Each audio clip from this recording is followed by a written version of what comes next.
Polavaram Banakacherla project వల్ల ఎవరికీ నష్టం లేదు. వృధాగా సముద్రంలో కలుస్తున్న నీటిని వాడుకుని బనకచర్ల ద్వారా రాయలసీమను సస్యశ్యామలం చేద్దామన్న ఆలోచనే తప్ప పొరుగు రాష్ట్రాలకి నష్టం చేకూర్చే ఆలోచన కానీ నష్టం వచ్చే అవకాశం కానీ ఆ ప్రాజెక్టు వల్ల లేదని చెప్పి మంత్రి నిమ్మల రామానాయుడు స్పష్టం చేశారు. కేవలం రాజకీయ కోణంలో మాత్రమే విమర్శలు చేస్తున్నారు బీఆర్ఎస్ పార్టీ నాయకులు.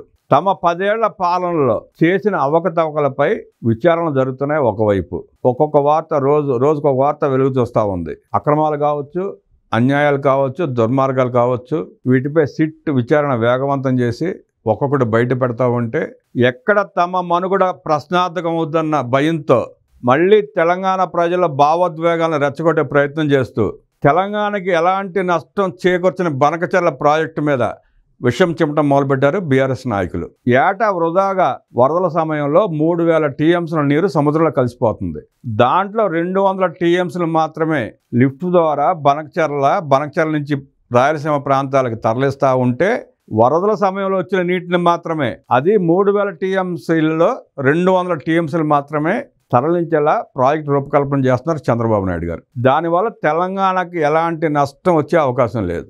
వరదల సమయంలో మునిగిపోయేది ఆంధ్రప్రదేశ్, తెలంగాణకు ఏమీ కాదు. లేదు, ఆ 3000 టీఎంసీలలో వాడుకునే అవకాశం కూడా తెలంగాణ ప్రభుత్వానికి ఉంది. మీ పాలనలో 10 సంవత్సరాలు ఒక్క ప్రాజెక్టు కూడా కట్టకుండా ఆ నీటిని సద్వినియోగం చేసుకోకుండా ఎందుకు ఊరుకున్నారు? ఇప్పుడు ఎందుకు మాట్లాడుతున్నారు? గోదావరి నది మీద మిగులు జలాలకి వరద వచ్చే నీటికి సంబంధమే లేదు.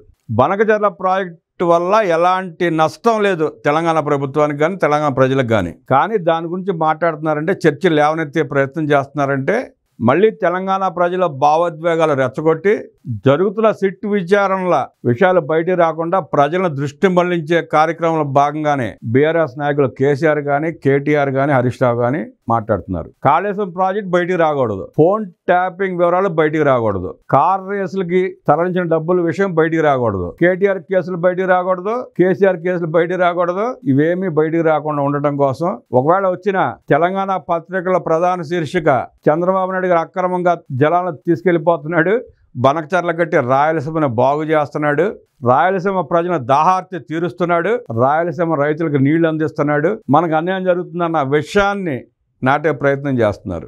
ఇంకా కేసీఆర్ మాటలను బీఆర్ఎస్ నాయకుల మాటలను నమ్మి మోసపోయే పరిస్థితుల్లో ప్రజలు లేరు. వరదల సమయంలో 3000 టీఎంసీలు సముద్రంలో కలిసిన నీటిలో కొంత 6% భాగాన్ని మాత్రమే ఆంధ్రప్రదేశ్ ప్రభుత్వం చంద్రబాబు నాయుడు గారి నాయకత్వంలో బనకచర్ల ద్వారా రాయలసీమకు తరలిస్తున్నారు నీళ్లు. గతంలో జగన్మోహన్ రెడ్డి ముఖ్యమంత్రిగా ఉన్నప్పుడు, కేసీఆర్ ముఖ్యమంత్రిగా ఉన్నప్పుడు ఇద్దరు కలిసి కూర్చుని గోదావరి నదీ జలాలని రాయలసీమ తీసుకెళ్లి సస్యశ్యామలం చేస్తామని చెప్పి ఒక దంపుడు ఉపన్యాసం ఇచ్చారు ఇద్దరు కలిసి. అసలు మొత్తం గోదావరి నదినే తరలిస్తా అన్నాడు కేసీఆర్.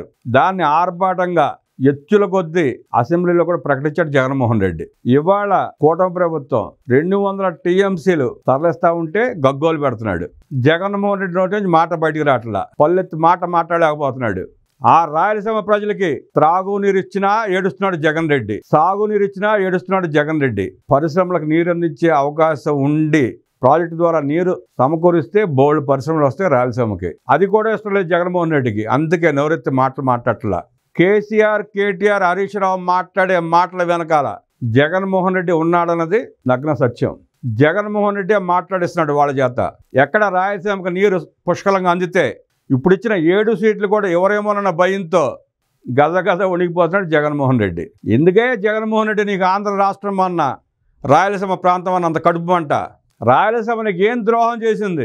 నిన్ను ముఖ్యమంత్రిని చేసింది రాయలసీమ, నిన్ను ఎంపీని చేసింది, నిన్ను ఎమ్మెల్యేని చేసింది, మీ నాయన్ని ముఖ్యమంత్రిని చేసింది. అలాంటి రాయలసీమకి నీరిస్తా ఉంటే ఎందుకు అంత కడుపు మంట జగన్ రెడ్డి? గత 50 ఏళ్లుగా 3000 టీఎంసీల నీరు సముద్రంలో వృధాగా కలిసిపోతున్నాయి. దాన్నే నిన్న పవర్ పాయింట్ ప్రజెంటేషన్ ద్వారా మంత్రి నిమ్మల రామానాయుడు గారు స్పష్టంగా చూపించారు అందరికీ.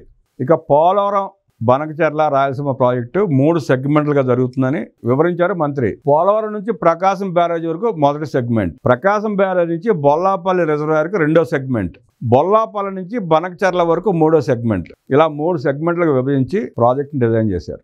బనకచర్లపై తెలంగాణ నేతలు చేస్తున్న ఆరోపణలు రాజకీయాల కోసమేనని, సాంకేతిక అంశాల కన్నా రాజకీయ అంశాలతోనే వారు మాట్లాడుతున్నారని చెప్పి మంత్రి రామానాయుడు స్పష్టం చేశారు.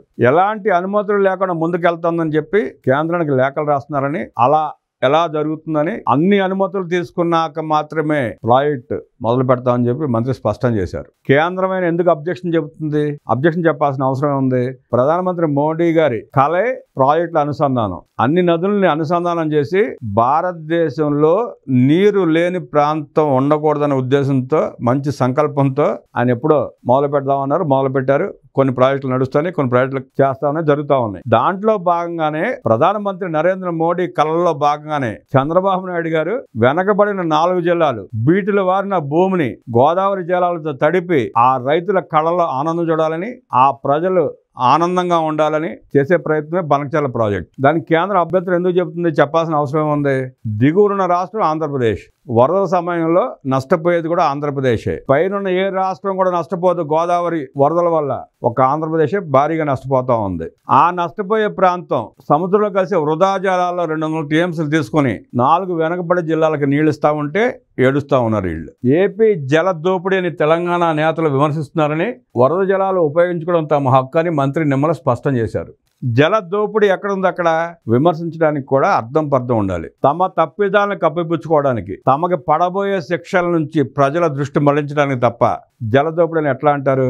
ఉమ్మడి ఆంధ్రప్రదేశ్లో ఉన్నప్పుడు జల దోపిడీ, ఉద్యోగ దోపిడీని గగ్గోలు పెట్టారు, రాష్ట్రం విడగొట్టుకున్నారు. ఇంకా అదే జల దోపిడీ అంటూ ఏడవటంలో అర్థం ఉందా? 10 ఏళ్ల పాటు మీరేం చేశారని తెలంగాణ ప్రజలు నిలదీయట్లేదా?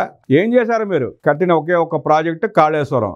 అదేమైందో తెలుసు అందరికి. ఇంకా 10 ప్రాజెక్టులు కట్టుకోండి గోదావరి మీద, మిమ్మల్ని ఎవడొద్దన్నాడు? ఆంధ్రప్రదేశ్ ఇప్పుడు అభ్యంతరం చెప్పిందా మీరు ప్రాజెక్టులు కట్టుకుంటామంటే? మీకు చేతకాక, కట్టుకోలేక, కట్టే ఉద్దేశం లేక, ఆ తెలంగాణ ప్రజలు బాగు చూడలేక మీరు కట్టకుండా దిగువ రాష్ట్రం, మునిగిపోయే రాష్ట్రం ఏదో 6% జలాలను వాడుకుంటే కడుపు మంటతో కన్నీళ్లు పెట్టుకుంటున్నారు. కేసీఆర్ ద్వంద్వ వైఖరి. ఆయనది ఎప్పుడు ద్వంద్వ వైఖరి. కేసీఆర్కి ఎప్పుడు ఒక వైఖరి ఉండదు. అవసరాన్ని బట్టి అనుకూలంగా ఆయన మాట్లాడుకుంటూ పోతూ ఉంటాడు. ఆయన మాటలు నమ్మితే ఎదురు పిచ్చోడు అవ్వాల్సిందే. జగన్ రెడ్డి పిచ్చోడు కాబట్టి, మూర్ఖుడు కాబట్టి, తన అవసరం కోసం, తనకు ఆ రాష్ట్రంలో అవసరాలు ఉన్నాయి కాబట్టి కేసీఆర్ చెప్పినట్టు ఆడాడు.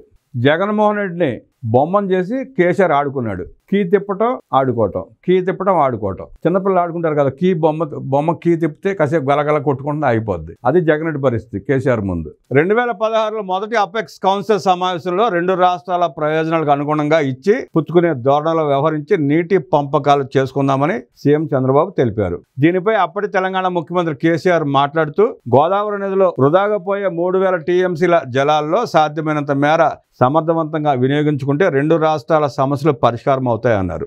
అపెక్స్ కౌన్సిల్లో 2 రాష్ట్రాల సీఎంల మాటలు మినిట్స్ రూపంలో నమోదై ఉన్నాయని మంత్రి నిమ్మల తెలిపారు.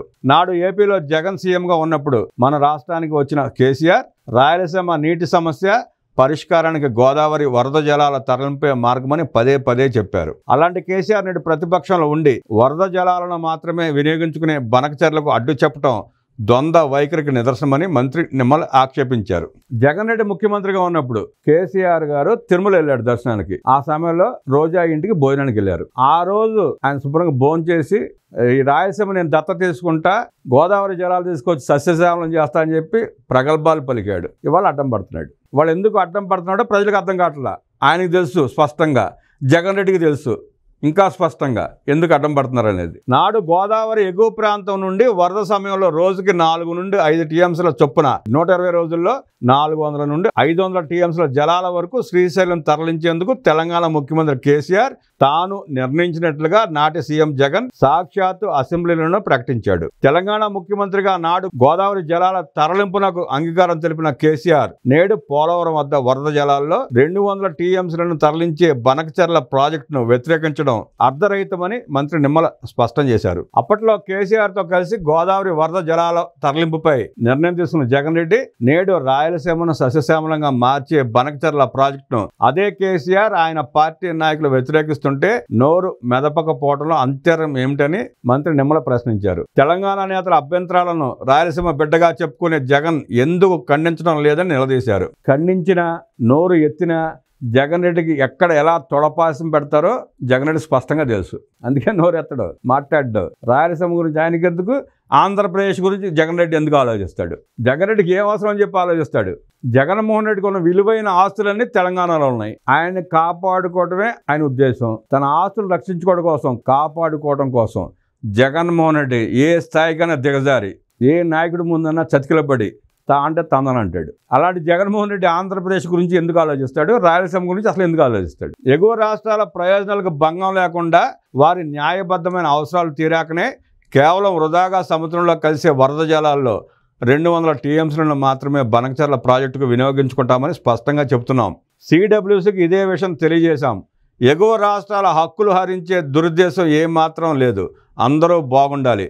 ముఖ్యంగా 2 తెలుగు రాష్ట్రాలు సుభిక్షంగా ఉండాలన్నదే సీఎం చంద్రబాబు ఆలోచన అని మంత్రి నిమ్మల స్పష్టం చేశారు. బనకచర్ల ప్రాజెక్టు కట్టి 200 టీఎంసీలు మాత్రమే రాయలసీమకు తరలించుకుంటారు.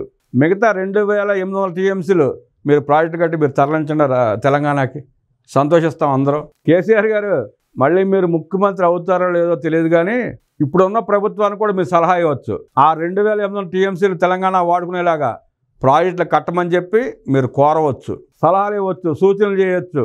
అంతేగాని ఆంధ్రప్రదేశ్ మీద పడి ఏడవకండి. ఆ ఏడుపులు మీకు మంచిది కాదు. ప్రజలకు మంచి చేసే ఆలోచన చేయండి. మీరు చేసిన తప్పుల్ని కప్పిపుచ్చుకోవడానికి, మీరు ఎదుర్కొంటున్న కేసుల నుంచి తప్పించుకోవడానికో, ప్రజల దృష్టి మళ్లించడానికో చిల్లర కామెంట్లు చేయబాకండి.